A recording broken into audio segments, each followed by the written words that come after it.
This is Ed Salzberg, and speaking for myself and for my sidekick, Jimmy Baker, I welcome you to our webinar on 4 must-have strategies for winning in the federal technology marketplace. I'm going to quickly go over our agenda for the session today. I'm going to introduce the speakers, myself and Jimmy, talk about some special offers that we have, and then introduce the topics. And we should have time for questions at the end of this session. Just as a quick disclaimer, our attorneys like us to throw that up. One question you might ask yourself is, why should you listen to us? And one reason, probably the primary reason, is that both Jimmy and I have been doing this for quite a while. I learned the business at SAIC years ago and spent several years as a partner in small firms that I helped grow. And based on that experience, we've put together some approaches to business development that we think really are state-of-the-art, and we work with clients in a lot of different sectors and across the country, helping them better identify and better position for those opportunities. I've put my stuff together into a 2.5-hour training program that I've been delivering for years. It's online, and I'm coming out with a new version, so I've dropped the price of the version 1 to $99, and I'm also going to throw in a data management system that's developed in Excel. I call the Business Acquisition Tracker, or the BAT. I have a much more sophisticated version of that, which is a client server-based version, but the Excel BAT is really quite powerful, and you're able to actually execute the analytics that I present in the training and go over very quickly here in this session. As I said, I also have a data management system which is really quite advanced for managing a bid pipeline, and if you're interested, I can send you a 30-day trial of that application. Well, let me introduce Jimmy, and he's going to say a few words about himself. He's the author of one of the best books in the business, How to Win Business from the Government. I use that book all the time to help remind myself where to go to get the right information. So Jimmy, why don't you take it from here? Thanks a lot, Ed. Welcome everyone on the line. I'm so glad that you've taken some time to be with us today. Ed and I have a great event planned for you, and whether you're new to the federal marketplace or you're a seasoned veteran, the bottom line is this: in any competitive federal deal, there's normally 1 or 2 companies that are really qualified to win it. And what happens by and large is that everyone's going to give a good price to the government. Everyone's going to do their homework, and there's usually a couple nuances, and there's small things that make the difference between winners and losers in this $79 billion federal IT market space. And what we're going to go through today is a process. Just a real quick background on me. You all may read it on the screen. There's some websites there, but for lack of better words, I help technology companies with tactical marcom, sales, campaigns, strategy, and BD to execute into the federal as well as state government marketplace. Ed, if you'll go to the next slide, much of what I'm going to talk about today comes from my book, How to Win Business from the Government. I encourage you to pick up a copy today. You can get it on Kindle or hardback. And again, some of the concepts that we're going to go over today will be dealt with in great detail within the book. So let's get ready to start our journey today. You all have signed up for a webinar for 4 must-have strategies to win in the federal IT marketplace. Buckle up. We're going to go fast. It might seem a little bit like drinking water out of a fire hydrant, but we wanted to give you a lot of data in a short period of time. Ed, if you'll go ahead and go to the next slide. And what we'd ask you all is, I know we've slotted a half hour for this event, but we're going to stay on at the end of this, and we'll answer any questions that you have, either on the webinar, or you can email us and talk to us after the event. Okay, let's start with your first strategy. What is critical, and when I teach courses around the country, one of the areas that we spend probably 2.5 hours on is really understanding where the budget money is. And then if you'll flip to the next slide, what I'm going to give you is a tactic that you can implement right now today. We're getting ready to wrap up one federal year. We have a new federal year starting in just a few months. This is a technique, and let me just tell you this. I know I'm putting this on the full bullets on the slide presentation, but a client of mine just went through this exercise, and it took 6, 7 people on their team almost 3 weeks to go through. the federal IT budget, the president's budget, I think it's $79 billion for 2012. It's dropping down to $74 for fiscal year 2013. And bottom line is it's about 6,000 plus line items in an Excel spreadsheet. So here's what I want you to do. If you've got a pen and paper, this is some gold I'm giving you. You're going to go out to whitehouse.gov, omb/egov/doc. You're going to scroll down, and it's about 3/4 of the way down to the report on federal IT spending.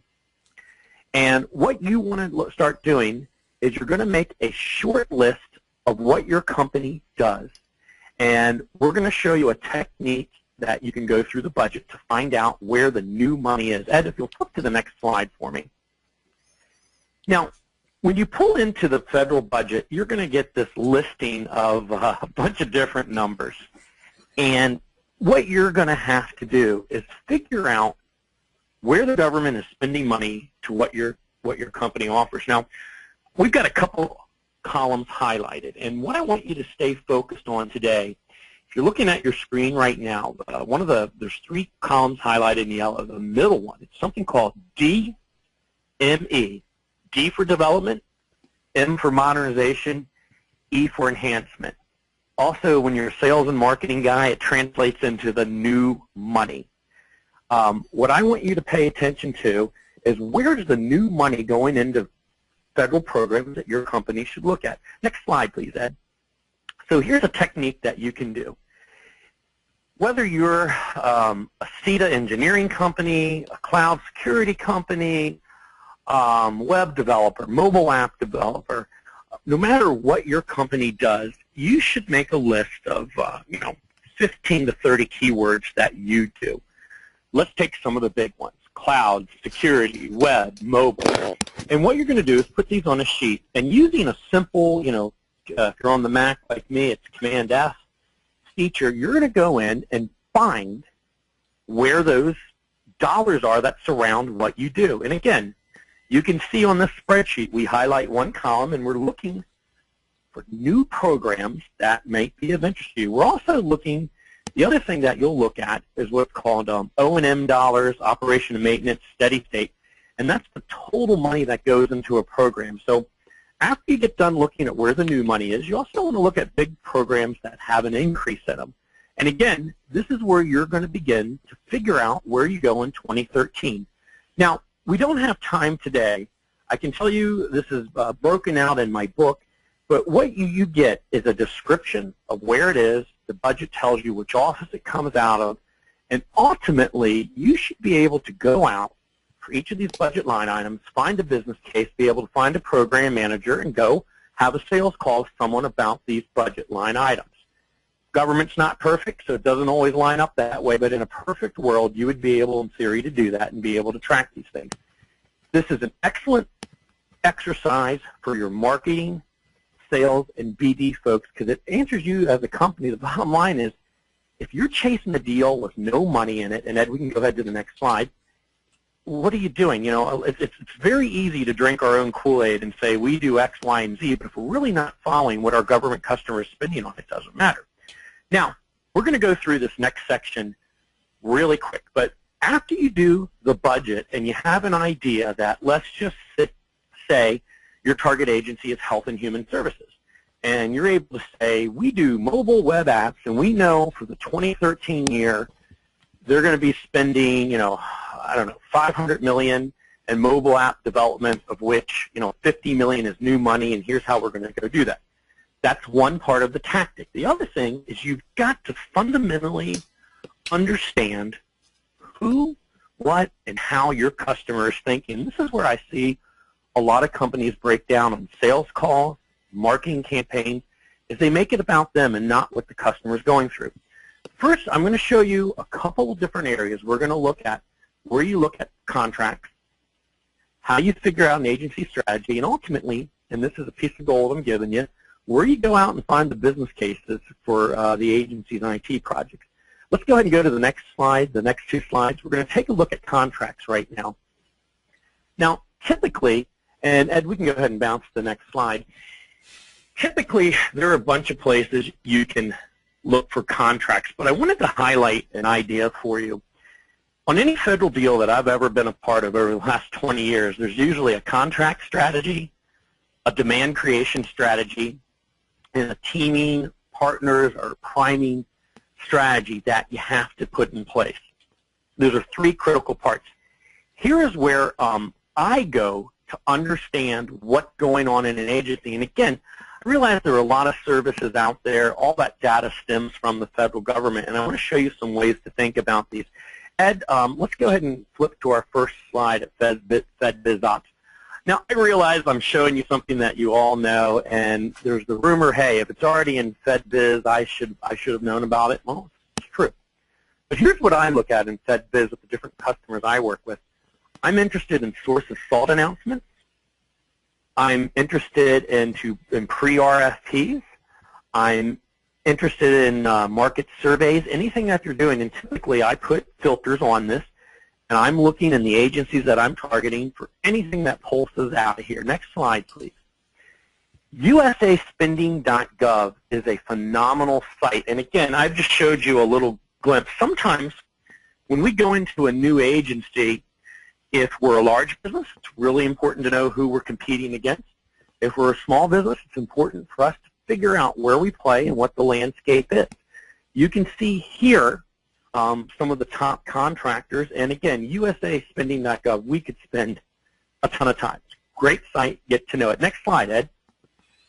The other area that I spend a considerable amount of time on when I'm looking at businesses, when I'm understanding what's going on in agencies, I love the Federal Procurement Data System. I actually had to hire someone with a master's degree in library science to help me get a handle on it. I frequently call the wonderful people. There's a number there. It's out of Virginia. And I ask them a lot of questions. But here's what's great about the Federal Procurement Data System. And this is where, in my opinion, a lot of information comes from some of the subscription services. This is a reservoir of all contracting activity in agencies. And you can literally, you can find out if there's another business you're going against. You can find out how much they got, when the task orders were. This is just an incredible wealth of information. If you don't naturally get how the systems work, it's not as easy to use as you think. Pick up the phone and call people. But before I ever go after an agency, this is one of the great places where you can learn about competitive landscape. Now, Ed, we're going to go ahead and jump to the next slide. We have a couple more I want to show you. And again, the idea is I want you all, when you're going after a federal customer, you should be doing these steps to get a handle on them. You know, if you're a small business, if you're a large business, start looking at what they're saying are coming up are their contracting opportunities. Next slide. The other thing that you want to begin to look at is have an understanding if a government is going to spend money on a GWAC. Some agencies are literally directing all of their IT purchases for the next 7, 10 years through some kind of government-wide acquisition schedule contract. You need to understand where that is. In some cases, you can FOIA the task orders, and you're able to get a handle when that work's coming up. Next slide. Now, we're going to shift gears, so I just want to back up. I know that we've been going fast. I just want to kind of clear the table for a moment. What we've done so far is we've taken a look at where the numbers are. We've talked to you about where you can go and get information for contracts. The next thing we're going to take a look at is ultimately for you to be able to speak to a senior level government executive, you must know, you must understand how your solution, your strategy ultimately fixes either a pain that they have or fits in with the federal roadmap, mandates, and directives that are going on in that agency. Just last week, President Obama passed another mandate on mobile applications. I would say if you're calling into the government this week, you'd probably have a good chance of getting meetings on that. And again, in the book, I go into greater details on this, but I want to show you, next slide, Ed, some places that you can begin to gain great insight. Now, I think we've got about 6 or 7 of these. We're going to hit them really quick, but I want to go through an idea of, as you're trying to find out more about what's happening in the agency. Let's go to the next slide. The Federal Cio Council is a phenomenal place to start. They recently released a presentation about what their key challenges are in the areas, and you can read them there on your screen. So again, your marketing, your sales, your BD activity, should be mimicking the rhetoric that's out here. Next slide, please. This is another site that I really like to go to. It's data.gov. Spend some time out here. You can learn a great deal about your target agency. Next slide. The other area that I highly recommend on all this is taking a look at the individual agency sites and figuring out the Office of the CIO. There's a great deal of information. They'll tell you their strategy plan, in some cases who's on their information review board and their team and what they're looking at. It's a phenomenal place to go. And again, if you just Google search the CIO or go to the CIO's webpage, it's just an immense amount of information. Next slide, Ed. The other area that I encourage you all to take a peek at, and Ed, if you'll go ahead and progress it to the next slide there, is sometimes when you're reading a strategy plan, you can find out a little more detail. Now, this next slide here is a great word. It's one that I learned years ago. It's called CIPIC, Capital Planning and Investment and Control. This is a way that agencies select, invest into an IT project. I always typically do searches with CIPIC, the Office of the CIO, and I try to understand what the thinking is. The other area that I encourage you, and we'll go ahead and go to the next slide, is itspending.gov is another great site for you to go in, look at the IT dashboard, and understand what's happening in an agency. Now, Ed, let's move to the next slide. So I just want to recap. First, we looked at the numbers, and we looked at where the contracts are. Now we've looked at some websites, and Ed, let's go to the next slide with the 300s on it. We looked at some websites to talk about an agency's strategy, their direction. Now we're going to begin looking at what's called the 300s. Next slide, Ed, please. The 300s, for those of you that aren't familiar with the name of them, Form 300A is what an agency fills out to represent its IT investment. And Ed, if you'll just go one more slide, I know I jumped a few ahead there. Fantastic. Next slide, please. And what the 300 really is, in layman's term, it's the business case. It's where an agency talks about its investments of IT. And what's wonderful about these documents is they will tell you how much is in hardware, software, and engineering service. And one of the things I always joke with people, when someone tells me there's a $250 million federal opportunity that we got to bid on, my first question is, well, how much of it is our share? What do we really specialize in? And you're able to do that. These business cases will give you a detailed knowledge of who the program manager is, some of the issues that they've had with the contracts. And again, I really encourage you to find an agency's business case. Now, Ed, if you'll flip through the next couple slides, and we're going to go to where to look. This is just some background information, in the 300s. What I want to show you all right now, if you can look at your screen, where do you look for this? Typically, on a CIO's webpage, whitehouse.gov has a listing, and I've got a sample link there where you can go. Let's go to the next slide, and I'm going to kind of physically show you all if you're looking for them. If you look at the golden arrow at the lower left-hand corner, you can see there Exhibit 300 business cases for HUD. Next slide.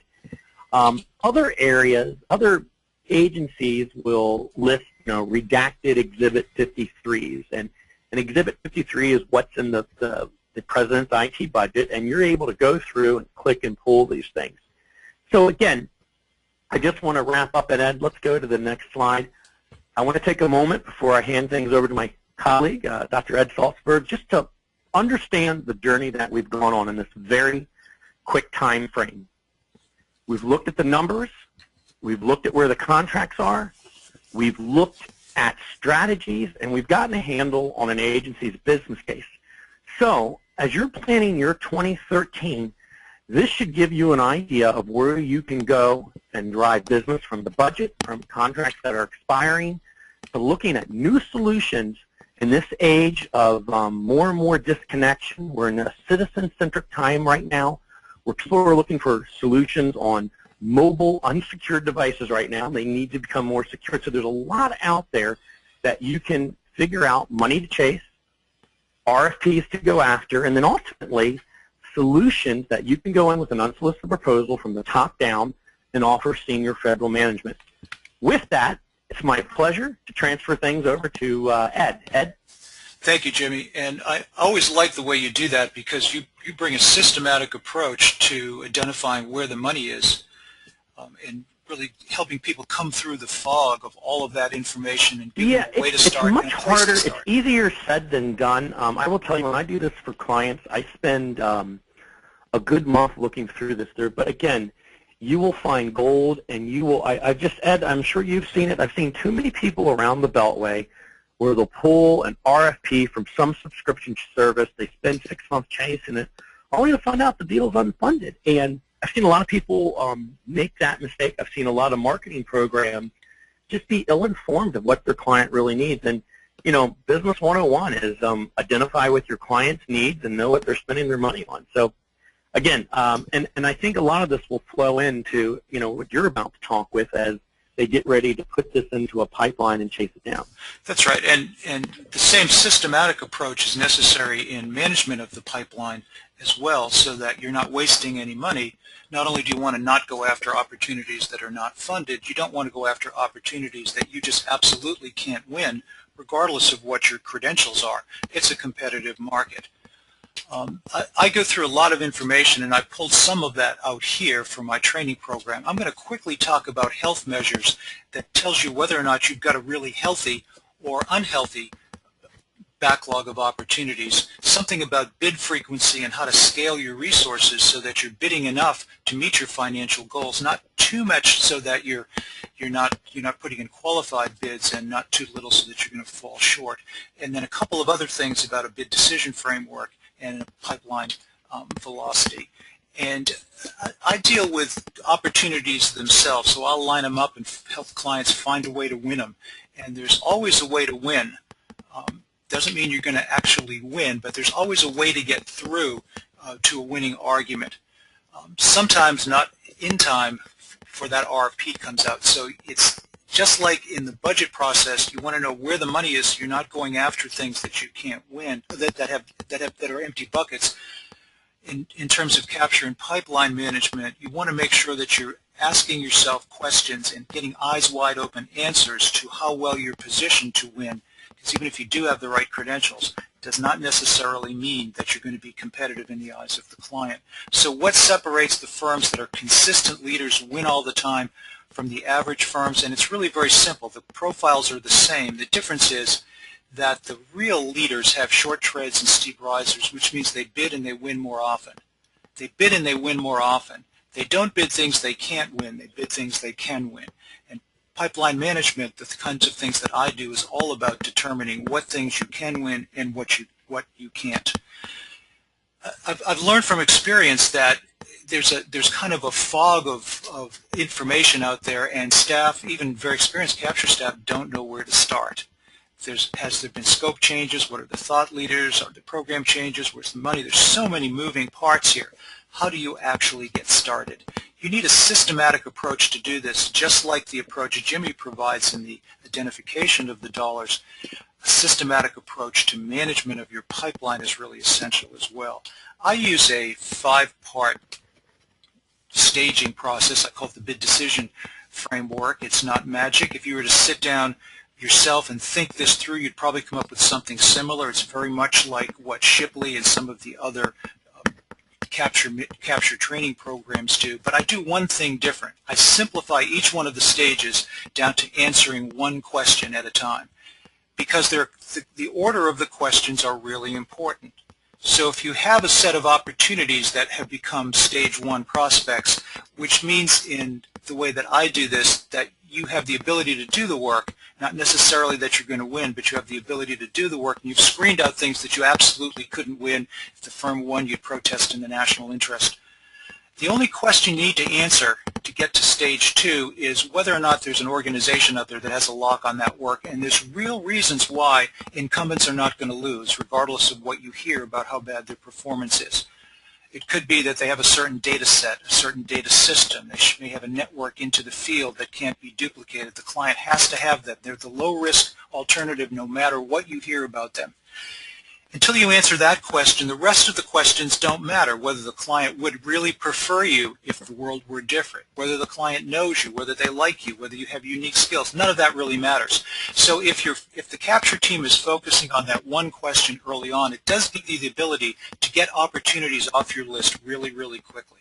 So the goal is to move opportunities up or off the list as fast as possible.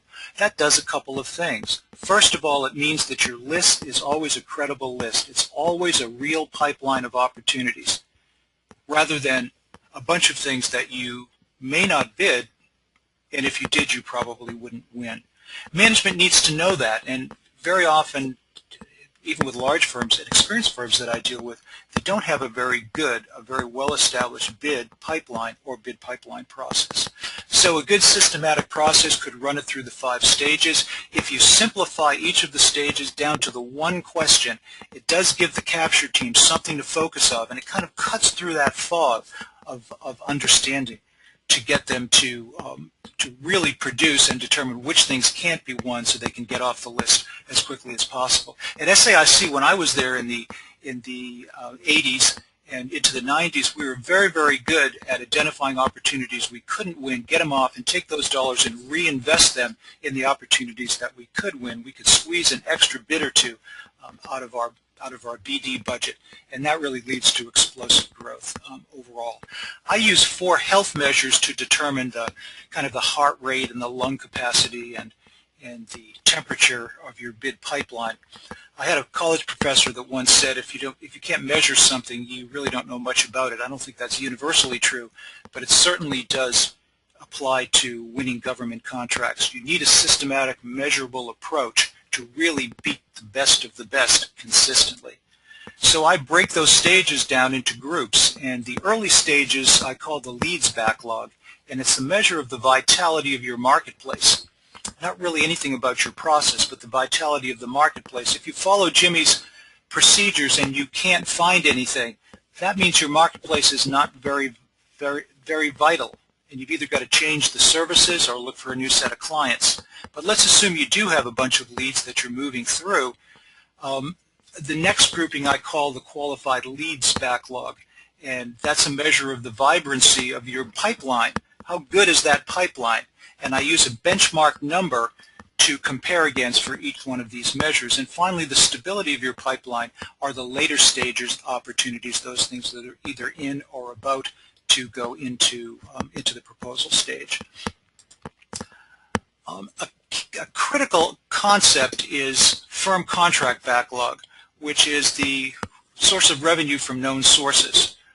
And that has to go down over time because it doesn't include anything from new bids and new opportunities. This is your core baseline work, and obviously it's going to drop off, but you can see I've got 2 firms here, one I call the Relaxed Company and the other called the Frantic Company.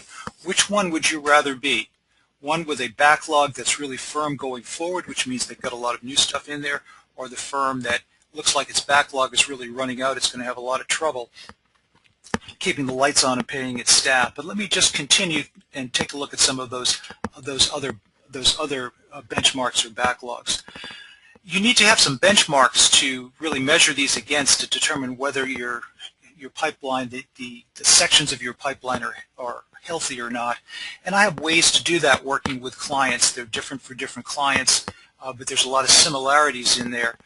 So I can bring that experience across and determine what kind of numbers are really right for that organization, depending upon the size of their budget, the way they go about their capture process, and also what their financial goals are. But let me put it all together into one chart. And here you can see a firm that has a very strong firm contract backlog. That was the Relaxed firm. It's actually it's 99%, almost 100% of the benchmark. Its qualified proposal backlog is very strong as well. It's a pretty good organization. But look what's happening down here. Something's happening to its marketplace. Management needs to know that now. Imagine if this were all filled up with opportunities that you couldn't bid, and the reality is your business, your marketplace is really dropping off, and you want to know now that you've got to start to diversify your marketplace. So you can see that these measures have to be working together to get a full picture of what's happening in that organization. Let me move on kind of quickly because each one of these measures gives you an idea of what to do with your resources. It's a way to make good investments with your bid and proposal dollars, your indirect dollars. If your firm contract backlog is low, you've got to focus on proposals. If the proposal backlog is low, you've got to be identifying more leads and so forth as you go down. Finally, to the bottom, one measure I didn't talk about, which is sales efficiency, which is a measure of how good your process is. I'm going to hit two more slides very, very quickly here. Bid frequency is really important. It's how many opportunities does the organization have the capacity to bid, and does it have the capacity to bid enough to meet its financial goal? If it doesn't, it has to have a better process so that each one of those opportunities have a much higher win rate.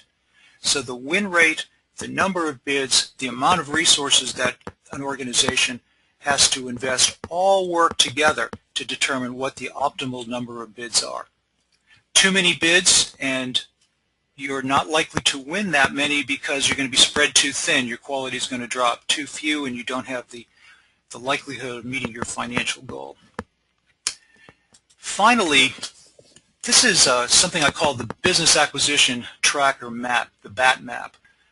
And it's driven out of my it's driven out of the data management system that I have. It's a server-based system right at the moment. But here, what I'm looking at is the measure of competitiveness, which are really the stages from you don't know much about it to it's a level playing field, no one has a lock on the work, to you're competitive, the client sees you as a low-risk alternative. You could be a low-risk alternative, but if the client doesn't see you that way, it's very hard to win. And then finally, you've tipped the playing field in your direction, so you're really advantaged in this case. If you look at this, you want to be up as high as you can before the RFP comes out. So what I'm plotting here is the maturity of the pursuit. And what I'm plotting on the x-axis is the time, the number of weeks until the RFP is released, where here's the zero line and the RFP is out. So from a management standpoint, from a corporate standpoint, you can see that in one visual, I'm seeing the whole landscape of my pipeline. I can see the quality of my opportunities, assuming the data is accurate. So here, in the lower right where the arrows are pointing, I have opportunities that are approaching the RFP date, but they're only in stage one. I would never bid a stage one. From a management standpoint, I would have wanted to get them up or off much earlier than that. So this is kind of a sloppy pursuit program right over here because they've moved way to the right. As opposed to the ones at the top where you want to do most of your bidding either out of a stage 3 or a stage 4. So this pipeline velocity map, or the BAT map, gives management a total view of their bid pipeline in one view. I found this to be enormously unveiling for corporate managers. And so finally, if you're interested in the kind of approach I'm talking about here, I've really reduced the training to make it extremely affordable, and I'm just throwing in a quick way to calculate those measures with the BAT. I call this the BAT in Excel. It doesn't do what the whole data management system does, but it's a pretty powerful little tool, and I'll have version 2 out sometime late summer and in the fall, which will have most of the same information, but better graphics, better slides, and some new information. So with that, I'll just mention that I'm also giving away a 30-day trial of the BAT itself, which will load on your desktop, and you can see all the bells and whistles right there. And with that, I'm going to turn it back over to Jimmy to start off our last quick little piece about the fourth strategy. Thanks a lot, Ed. And again, I want to thank everyone for joining us today. The final strategy is strategy 4, and it's getting the right people to help your company move forward. Both Ed and I run our own businesses, and one of the things that we've quickly realized is we're not subject matter experts on everything. So a lot of times we'll reach out and hire people who are to help our business move forward. Ed, if you'll go ahead and move to the next slide, what I'd like to talk to you all about are some areas that we can help you with research, sales, and marketing, the capture process. Next slide, please, Ed. Quickly, we'll hit these, and again, we're open to having a conversation outside of this. Typically in the area of research, we do budget analysis, we do playbooks where we do an introspective look at an agency, what's going on in it and how your unique selling proposition should resonate and to whom in that agency, and give you a really overview of what's happening. We also do go-market plans. If you've never been inside of the Veterans Administration or Homeland Security, we can help you identify who, where, and what to go and see. The other thing is we work with sales and marketing campaigns. Here's the bottom line.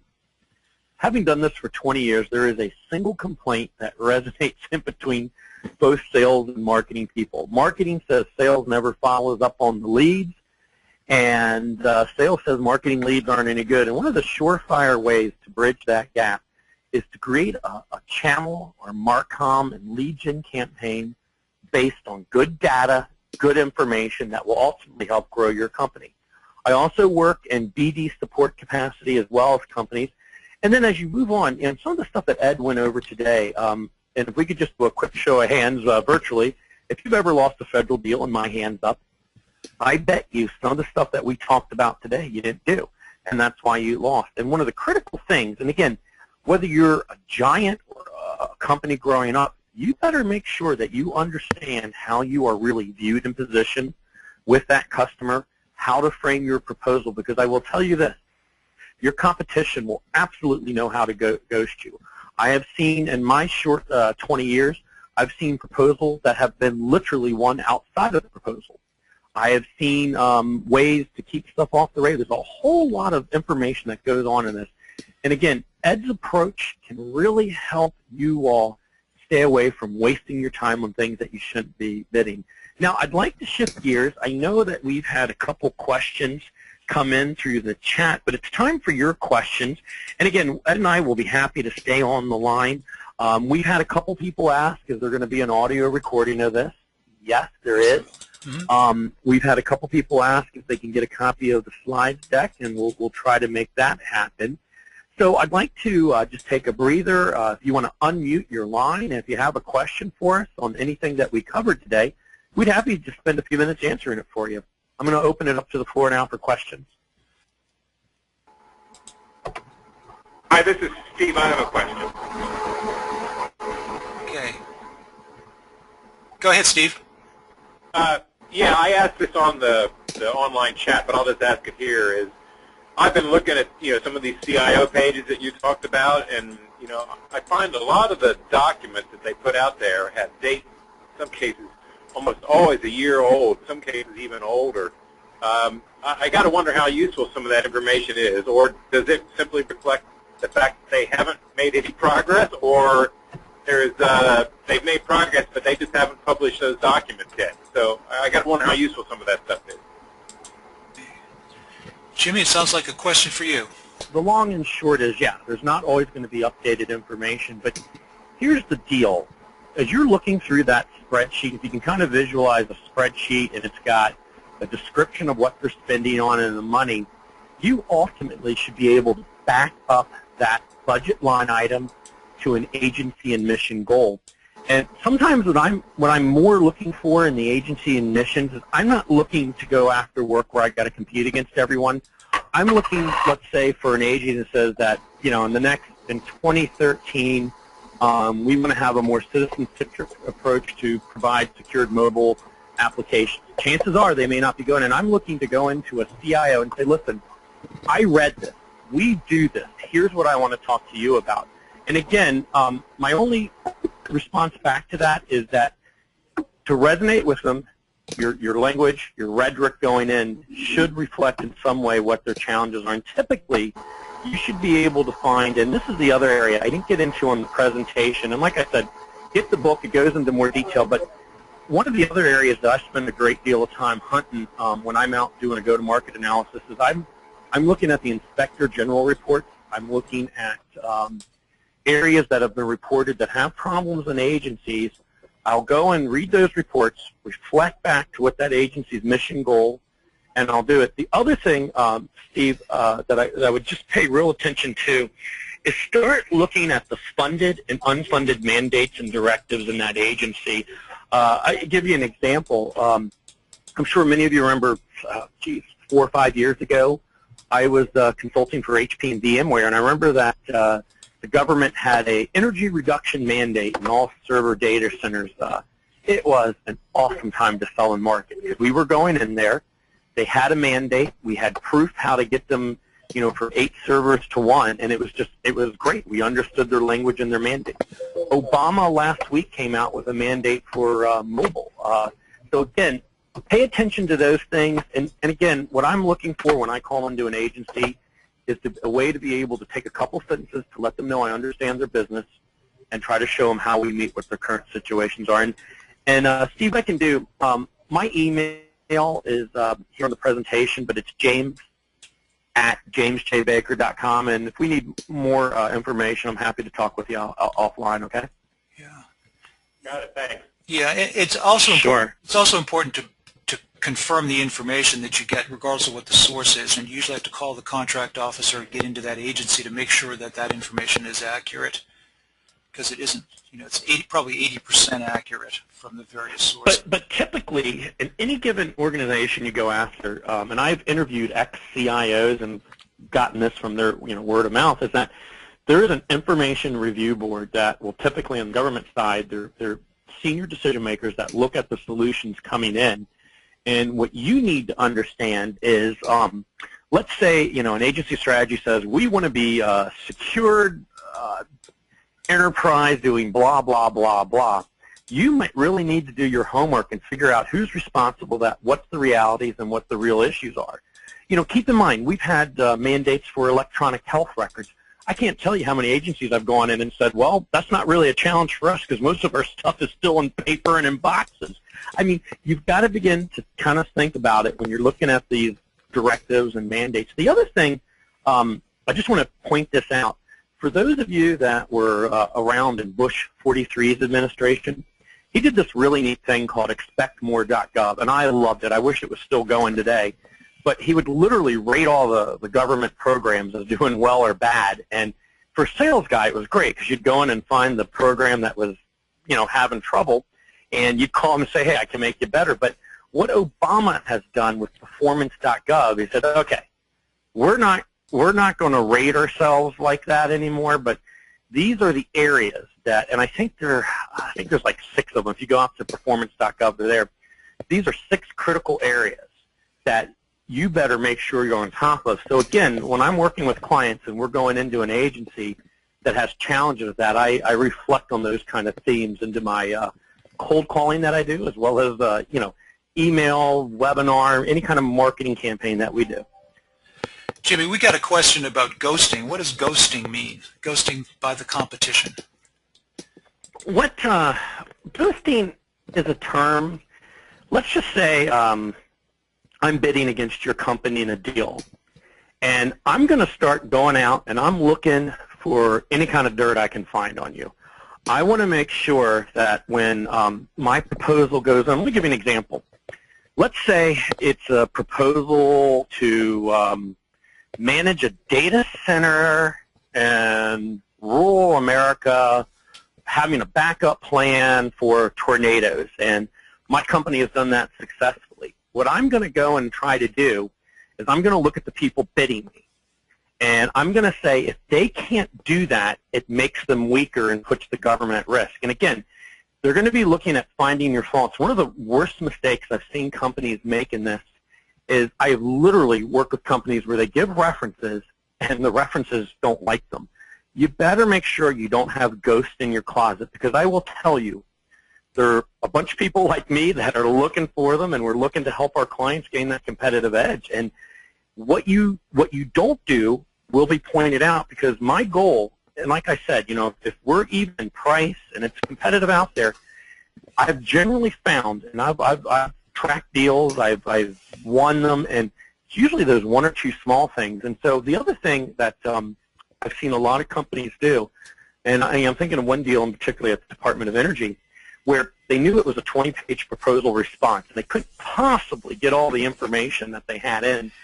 So what they began to do was doing webcast marketing at the Metro stop stations, and they created an ability to show the government outside that proposal why they were great. So by the time people were reading that proposal, they had looked at all their other stuff. And again, all I'm saying is know who you're looking at. And when I do this for a lot of clients, and again, you know, Ed's is a competitive proposal expert, but I'm telling you, I'm going to pull up your 10K report.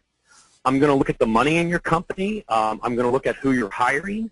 I'm going to go through OIG. I'm going to find out if you've done a bad job. And what my goal is to do is to let my government customers say, hey, you know, if there are other companies talking to you and they say they do this kind of thing, they can't do it. Maybe it's a certification that you're supposed to have. I just could, again, I don't want to go on and on with war stories, but I could tell you story after story where I've had competitors trying to ghost false information, and I've had to go, you know, show that it's inaccurate. So just be aware that it exists. And again, James at jamesjbaker.com, give me a buzz outside of this, and I can give you some more details on ghosting. The difference between winning and losing very often comes down to a few things. But in my experience, it's a few things that the real leaders in the industry always do. They always get all of the competitive information so that they can make a fully informed bid decision as early as possible. Ghosting is part of that because then you really know the competition. Understanding the hot buttons of the client and what's really going to set you apart technically from the rest of the competition. And then other things that make you the low-risk choice for the client. You have to get it all in order to make a to get the best proposal in. To make a bid decision and go after something, you really have to have all of that information. To make a no-bid decision, however, you only need a few pieces of information. If you know the incumbent has a lock on the work, it's a no-bid decision. If it's a level playing field and no one has a lock on the work and it really is competitive, the question is, are you on that playing field in the eyes of the client? Does the client think that you are credible and capable of running that piece of work for them? You may be credible, but they may not know it. You may be credible, and you may be able to turn them around and understand that quickly, or it may take a long time to do that, in which case you can't do it in time for that RFP to come out. So at SAIC, here's a good example. At SAIC one year, I ran the environmental program. We tried to get into a DOE hazardous waste program run out of Oak Ridge, but we were the Oak Ridge IT contractor. And every time I went in and talked to them, they saw IT when I walked out. I couldn't convince them that we were a credible hazardous waste management company, even though we had great DOD credentials. We missed that turn and didn't bid it, but we bid and won the second time. It took us a full 5 years, maybe not quite 5, but it took a long time to position ourselves so that we were in focus with the client. If you can determine the opportunities in which no one has a lock on the work, so the playing field is level, you can get on the playing field so that you're credible in the eyes of the client, then you're in the horse race. And then what you're doing is tilting the playing field in your direction, trying to get to what I call a stage 4 from a stage 3. The example Jimmy gave about the firm that was showing off their wares outside the metro areas so that they really were proving that they had a better mousetrap is a way of tilting the playing field in your direction. They were a 3 and they're trying to get to a 4. If you only bid stage 3 opportunities and as many stage 4s as you can, and they're hard to get to, and you never bid a stage 1 or a stage 2 where you don't know if any other firm has a lock on that work, and you don't know if you're credible in the eyes of the client. If you never bid out of stage 1 and stage 2, but only out of stage 3 and stage 4, you have to experience explosive growth. You have to, because you're not wasting any of your money, and you're only bidding those opportunities that you've got an extremely high potential to win. 80% of your opportunities should be, 80% of your bids should be stage 3, and you can try to get to about 20% stage 4. That's an extremely, extremely healthy backlog of opportunities. Someone asked what the BAT is, the Business Acquisition Tracker, and that's just my data management system that takes all the things that I've talked about, takes the information that Jimmy talks about, that's the input to the Business Acquisition Tracker, and then all of the pipeline analytics and the way to go about it, the BAT map, is all ingrained in that Business Acquisition Tracker. And if you want to just get download a desktop version, just send me an email at info@ersadvisors.com. and I'll send you a copy that you can play around with. We still have quite a few people still on the line. Let me see if there's any more questions that just finally came in after that. How could I apply these 4 strategies to win next time? That's a great question. Well, I mean, let's just get real. Let's just kind of take it as a case study. Your company and the 2013 federal fiscal year is coming up. So what happens? Things run hard to September. October, things kind of die down. The president's going to come out with his new budget in February of next year. Then we're going to see a whole bunch of activity from the spring down through the end of the summer. How do you get ahead of that? So this is what I would recommend. And again, it's kind of hard to talk about without being able to draw and show you, but pick your target agency for next year. Just pick one of them. Pick 2 of them.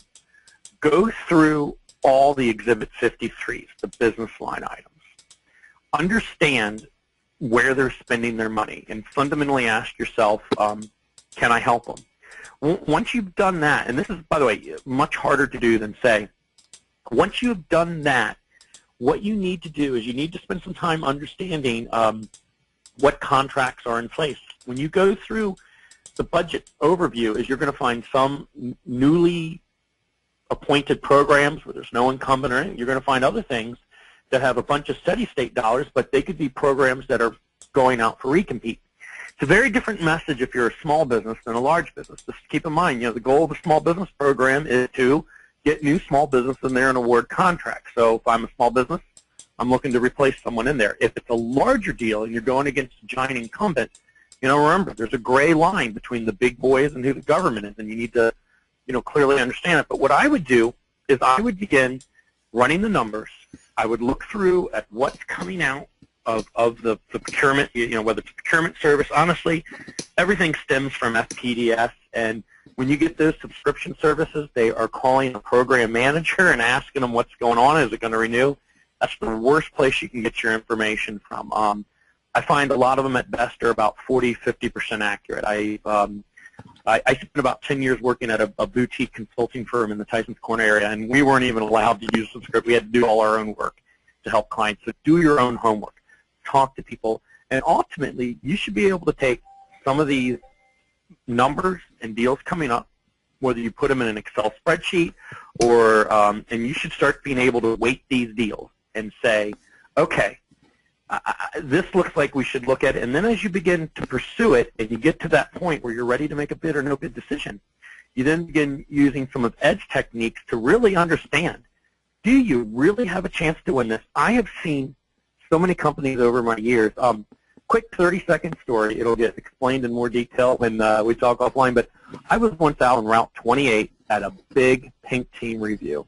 And this was a giant company. They owned the Department of Education, and they were competing against another big 3-letter acronym. I had brought one of my clients in on the team.